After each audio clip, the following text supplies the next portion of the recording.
بسم اللہ الرحمن الرحیم۔ السلام علیکم ناظرین، ابتدا کے ساتھ میں ہوں آپ کا میزبان سبوق سید۔ ناظرین، ہمارے معاشرے کے اندر بہت سی چیزیں ایسی ہیں کہ جن کی بڑی تحسین کی جاتی ہے۔ کچھ ایسے ایشوز بھی ہیں جن پر ہمیں بات کرنے کی ضرورت ہے۔ ہم چیزوں سے اعراض برت کے اپنے معاملات کو کبھی بھی ٹھیک نہیں کر سکتے۔ ہمیں ہر چیز کا حل بات چیت میں تلاش کرنا ہوگا۔ ہم بیٹھیں گے، بات کریں گے، تحقیق کریں گے، سوچیں گے، غور و فکر کریں گے تو اپنے مسائل کو حل بھی کر سکیں گے اور مسائل سے باہر بھی نکل سکیں گے۔ بدقسمتی کے ساتھ ہم نے اپنے معاشرے کے اندر یہ طرز عمل اختیار کر لیا ہے کہ بات نہیں کرنی، لڑائی کرنی ہے۔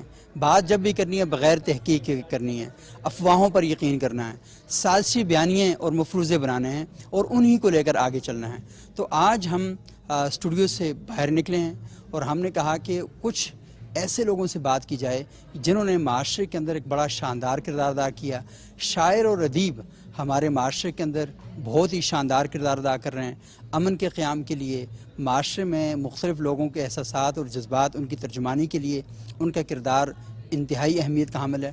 تو آج ہم کچھ شعراء سے اور ادیبوں سے گفتگو کرتے ہیں اور ان کے ساتھ ساتھ ہم کچھ اسکالر سے بھی گفتگو کریں گے اور ان سے ہم پوچھیں گے کہ اس معاشرے میں مکالمے کے کلچر کو کیسے فروغ دیا جائے، امن کا قیام جو ہے اسے کیسے ممکن بنایا جائے اور امن کے لیے جو راہیں ہیں انہیں کیسے ہموار کیا جائے۔ یہ جو بڑی مشکل سے کبھی ہم امن کے لیے آگے بڑھتے ہیں تو پھر ہمیں ایک مشکل صورتحال کا سامنا کرنا پڑ جاتا ہے، اس سے ہم کیسے نکل سکتے ہیں۔ تو بہت ہی اہم شخصیات کے ساتھ آج ہم گفتگو کرنے جا رہے ہیں، تو آپ نے ان سب لوگوں کی گفتگو سننی ہے، بہت اہمیت کی حامل ہے، اور انشاءاللہ جب آپ یہ گفتگو سنیں گے تو آپ کی بہت سی غلط فہمیاں جو ہیں وہ ختم ہوں گی۔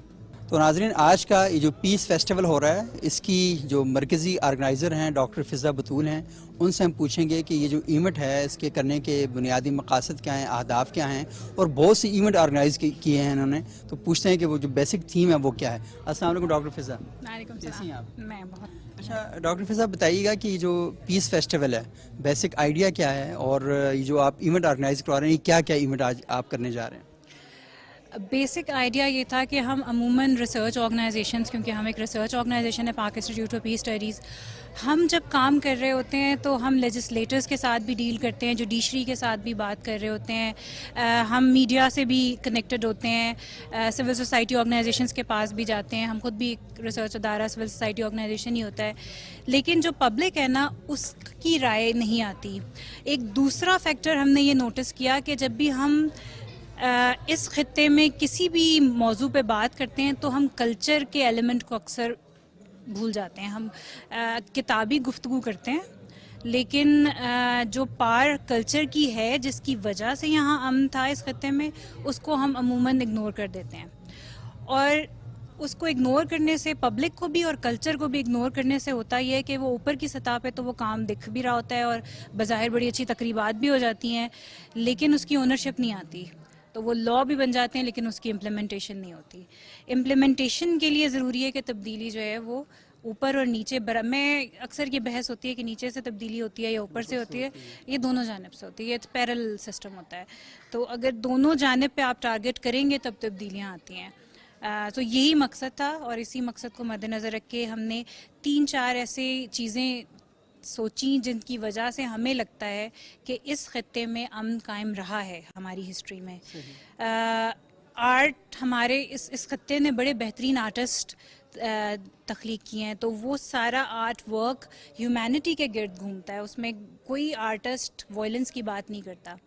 تو آرٹ ایگزیبیشن اسی موضوع کو ذہن میں رکھ کے کیا گیا، پھر مشاعرہ رکھا گیا کیونکہ شعرا پوئٹری سے بڑی امن کی لینگویج نہیں ہو سکتی، تو شعرا کا انتظام تھا، پھر اسی طرح پوسٹر کمپٹیشن تھا، بچوں سے آرٹ ورک ڈیزائن کروائے اور ان کا کمپٹیشن رکھا۔ مقصد صرف یہی ہے کہ امن قائم ہو اور اس کو مختلف انداز سے بیان کیا جائے۔ بہت شکریہ ڈاکٹر فضہ۔ ڈاکٹر فضہ نے بڑی اہم بات کی کہ ہم جب اپنے معاشرے کے اندر امن کے قیام کی بات کرتے ہیں تو لازمی امن کے قیام کے لیے آپ نے دیکھنا ہے کہ کیسے لوگوں کو آپ امن کے لیے کنیکٹ کر سکتے ہیں، ان کے درمیان رابطہ کاری کیسے ہو سکتی ہے۔ تو رابطہ کاری کا یہی طریقہ ہوتا ہے کہ آپ لوگوں کے درمیان جائیں، لوگوں سے بات چیت کریں اور ان کو وہ پلیٹ فارم مہیا کیے جائیں جہاں پر وہ اپنی تخلیقی صلاحیتوں کا اظہار کریں۔ جب اپنی تخلیقی صلاحیتوں کا اظہار نہیں کریں گے تو پھر تخریبی صلاحیتوں کا اظہار ہوگا، اور تخریبی صلاحیتیں جو ہوتی ہیں پھر وہ معاشرے کے امن کو پامال کرتی ہیں، معاشرے کے اندر جو جدوجہد ہوتی ہے اس کا نقصان پہنچاتی ہیں. تو یہ ہمارے لیے لازم اور ضروری بات ہے کہ ہم نے اپنی جامعات کے اندر گھروں میں زیادہ سے زیادہ وہ پلیٹ فارم مہیا کریں جہاں پر گفتگو ہو سکے، بات ہو سکے. رتی کام دیوا سے تیوہار ہیں، میرے ماہ دو ہفتہ میرے کام دیوا، میری رات کی کوکھ خالی نہ رکھ. میرے ماہ دو ہفتہ میرے کام دیوا، میری رات کی کوکھ خالی نہ رکھ. بانج راتوں کے دکھ سے بچا ڈھولنا، وسوسوں سے بھرے کائناتی نظاموں میں کچھ سچ نہیں، تیرے میرے بدن کے سوا ڈھولنا. آ کہیں سے اچانک میری بند آنکھوں کو ہونٹوں سے چھو، مجھ کو حیران کر. میری پلکوں تلے خواب کی پینگ ہلارے لیے جا رہی ہے، تو مہمیز دے مہرماں. آ میرے تن بدن کو بھگو، رنگ دے میری چنری کو. دھانی گلابی سنہرا بنفشی گھنا لال رنگ، نقرئی کرمزی رنگ سب تیز دے میرے رنگریز دے. پیار کرنے کی رت مختصر ہے سمجھ، وقت ضائع نہ کر. جسم کی سیڑھیوں میں کہیں روح کی راہ گزر ہے سمجھ. دیکھ رنگلا پلنگ منتظر وصل کا، بات ویلے کی ہے اور پھل فصل کا. ناظرین ہمارے ساتھ موجود ہیں بڑی معروف شاعرہ ہیں ڈاکٹر فاخرہ نورین صاحبہ، ان سے ہم بات کریں گے. فاخرہ صاحبہ ذرا مجھے بتائیے گا کہ شعر و ادب کا معاشرے میں امن کے قیام کے لیے اور سوسائٹی میں جو مختلف رویے ہیں ان کی بہتری کے لیے کیا کردار ہو سکتا ہے؟ شعر و ادب سوسائٹی کے لیے یہ امن اور محبت کا پیغام شعر و ادب کے علاوہ آپ کیسے دے سکتے ہیں؟ شاعر تو خواب دیکھتا ہے، پرندوں کی بات کرتا ہے، نفرتیں مٹاتا ہے اور کسی بھی طرح کی تفریق کو ناپسند کرتا ہے. شاعر کے لیے یا ادیب کے لیے انسانیت سب سے اہم ہوتی ہے، لہٰذا وہ کسی بھی بنیاد پر کسی طرح کے تشدد یا کسی بھی طرح کے ہنگامے فساد ان کے خلاف ہے اور ان کو انسانی فطرت کا حصہ تو مانتا ہے، لیکن ان سے بچنے کے لیے وہ خواب دکھاتا ہے آپ کو، ایک ایسی یوٹوپیا کی بات کرتا ہے جہاں پر سکون ہوگا، اطمینان ہوگا، سب مل کے رہیں گے اور خوبصورتی ہوگی. سو شعر و ادب کا کلیدی کردار ہے اس سلسلے میں. اچھا ڈاکٹر صاحبہ، پہلے ہم دیکھتے تھے کہ ہمارے معاشرے میں یونیورسٹیز کے اندر بھی اور دیگر تدریسی اداروں کے اندر بھی مشاعرے ہوتے تھے، لوگ شاعری کی صورت میں بات کرتے تھے، ان کے کلام کے اندر ایک صوتی ہم آہنگی ہوتی تھی. لیکن ہم دیکھ رہے ہیں کہ یہ ساری چیزیں معاشرے سے ختم ہوتی جا رہی ہیں. اب تو جو اردو کی کتابوں کے اندر اشعار لکھے ہوئے ہیں، بچے ان کی ترجمہ تشریح اس میں بھی ان کو مشکلات پیش آ رہی ہیں. تو سوسائٹی کیوں اتنی زوال کی طرف بڑھ رہی ہے اور کیا کوئی ہے طریقہ کہ ہم اس کو دوبارہ لا سکیں؟ جی، بنیادی طور پر جب ہم سوشل سائنسز کو غیر اہم سمجھ لیں گے اور صرف سائنسز کو یا صرف منطق کو اور صرف ان چیزوں کو ہم اہمیت دینے لگ جائیں گے تو اس سے مسائل پیدا ہوں گے. سوشل سائنسز آپ دیکھیں کہ وہ انسانی فطرت کی خوبصورتیوں کو اور مل جل کے رہنے کے جو طور طریقے ہیں، جو جمالیات ہے، ان چیزوں کی طرف آپ کی توجہ دلائے گی. اور سائنسز ٹھیک ہے، ایجادات اور ایک اس کی بھی سائنٹیفک طرز فکر کی ہمیں ضرورت ہے، لیکن کبھی بھی کسی دور میں بھی سماجی جو بھی علوم ہیں اس میں زبانیں ہیں، اس میں نفسیات ہے، اس میں دیگر چیزیں ہیں، مصوری ہے، موسیقی ہے، ان کی اہمیت کسی بھی معاشرے میں جب آپ ان کو نظر انداز کرتے ہیں تو دہشت گردی ہوتی ہے، انتہا پسندی ہوتی ہے، لوگوں کے اندر ایک اضطراب اور بے چینی ہوتی ہے.